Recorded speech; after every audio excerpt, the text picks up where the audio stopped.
After a decade on the road, heartland rocker and native Michigander Robert Clark Seger finally broke big in 1976.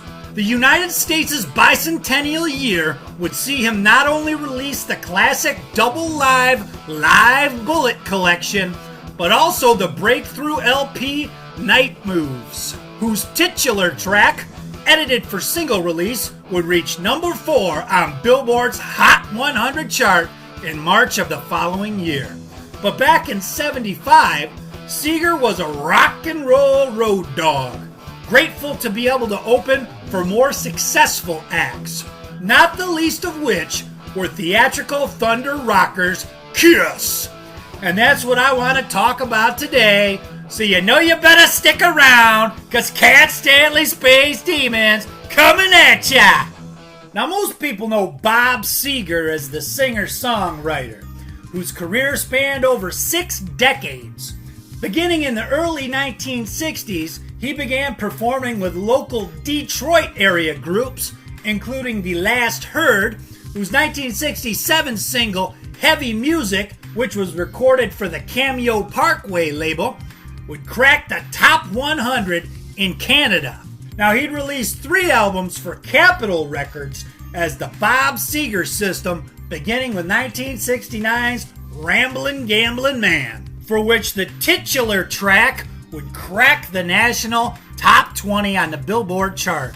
And you know, those early Bob Seger System albums, whenever I meet somebody I talk about Bob Seger, I always try to tell them about those early Bob Seger System albums, Ramblin' Gamblin' Man, and especially Mongrel, those 2 albums.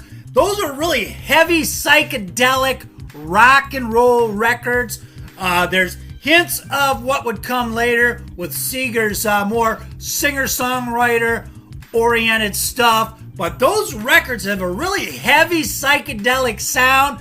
He had written the song Heavy Music, and he really was playing heavy music back then on those early records, and his voice back then had a raw power to it, just this raw guttural thing that he kind of lost over the years. But I always try to recommend those early Bob Seger System records, Ramblin' Gamblin' Man and Mongrel, because there's some great stuff on there for people who think of Bob Seger for all those later hits that he had. And you know, those Bob Seger System albums were somewhat darker in tone than Seger's later material, because you know, that group, Seger played guitar and sang, and you know, certainly he was no Clapton or Hendrix, but he didn't really try to be. He was more about riffs than he was about trying to play solos, and his voice had that raw power. And I remember back in the day when like the local rock stations would play Ramblin' Gamblin' Man on the radio when I was younger,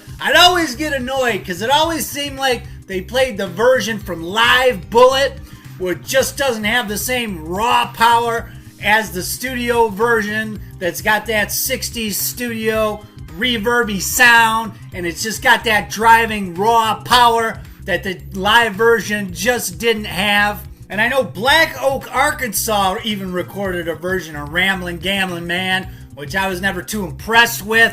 I just didn't think it had the balls that Seger's version had. And you know, I always love this old clip of the Bob Seger System performing. That's Bob, of course, on electric guitar and vocals. And it's really cool. I'll link to this for you rock and roll fans if you want to check it out in the description. And then check out, I always loved his drummer guy, Pep Perrine.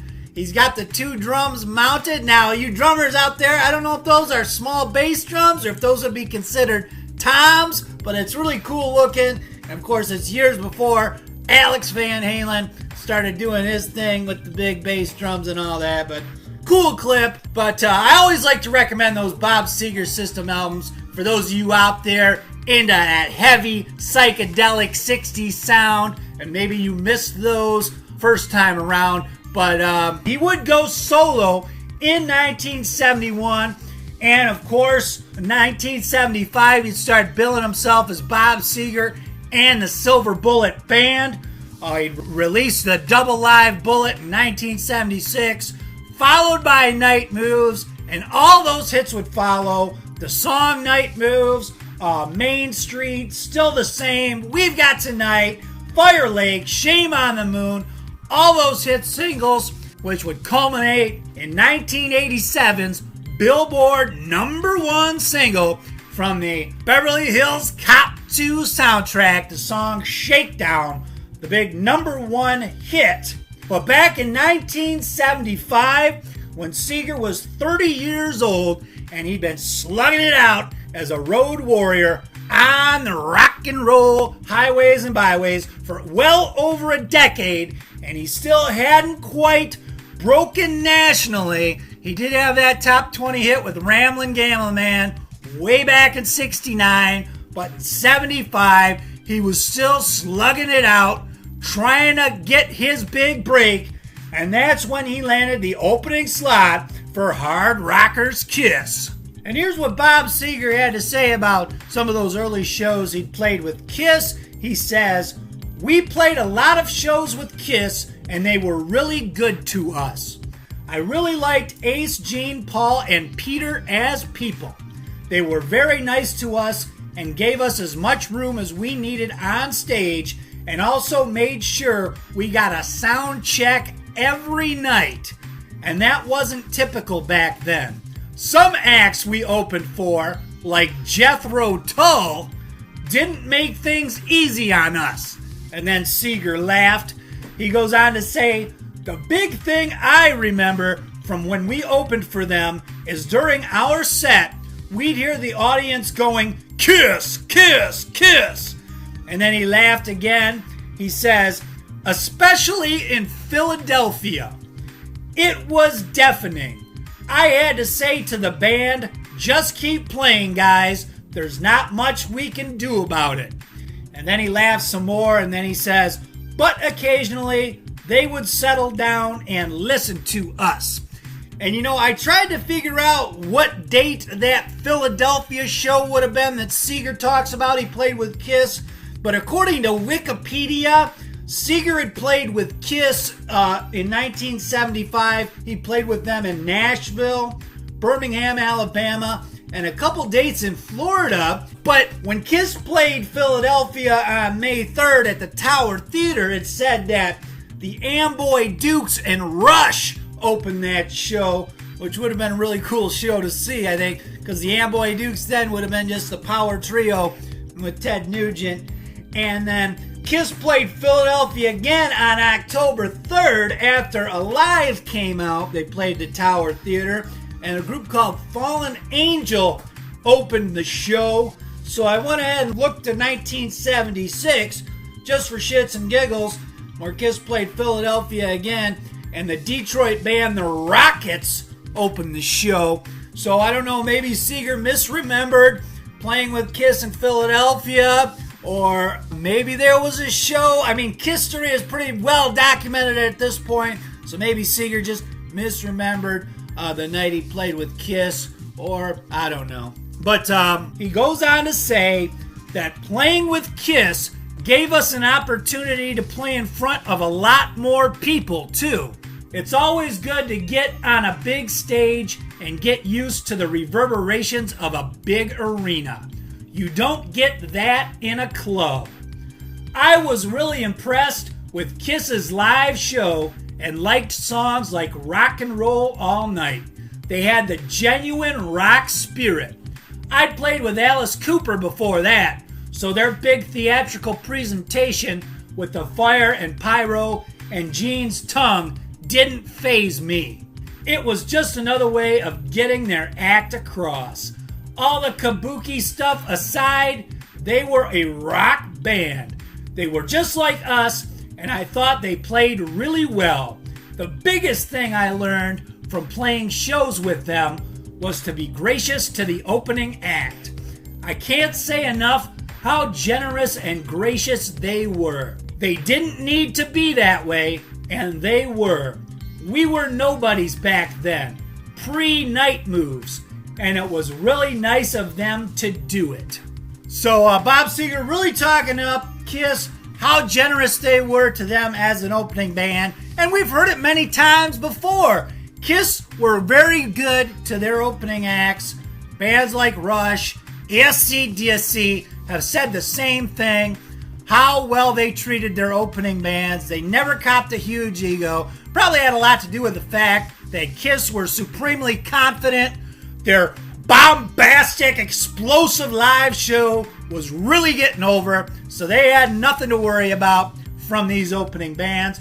Seger goes on to say, talks about how Kiss really served their audience, and about how a lot of bands get big and they don't want to tour, but Kiss always took care of their fans by going out on the road and playing shows. And then he goes on to say this, he says, Kiss were like me. They weren't super gifted musicians like John Lennon. They worked hard to come up with their hooks, and they deserve all the success they got. Kiss knows what their audience wants, and they deliver it.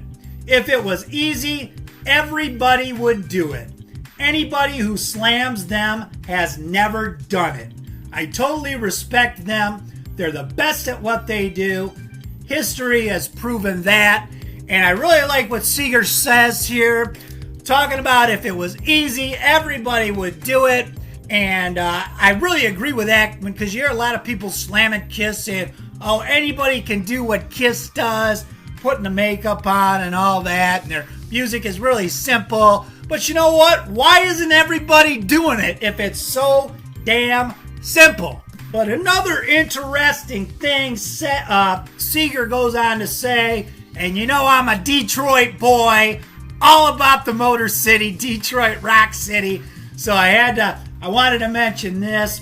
He talks about, of course, Kiss wrote Detroit Rock City. Everybody knows Kiss went over big in Detroit. Early on in their career, Detroit was one of the cities that really got Kiss, and they ended up writing the song Detroit Rock City as a tribute because Detroit took to Kiss early on. And here's what Seger says about Kiss getting over in Detroit Rock City. He says, pop acts didn't do as well in Detroit as serious rock acts do. I always considered Kiss a serious rock band. They were trying to rock the house, and I think Detroit connected with that wild rock and roll spirit that Kiss has. So Seger goes on to talk about how Detroit Rock City connected with that wild rock and roll spirit of Kiss, and really has a lot of glowing things to say about Kiss, as many of their opening bands did in the early days of the band. And it's always cool to hear, especially someone from Detroit, Michigan, saying good things about Kiss. And that's the video. Always love to hear your comments as they pertain to the topics I just discussed hitherto. And as always, we will see you next time. Who's here?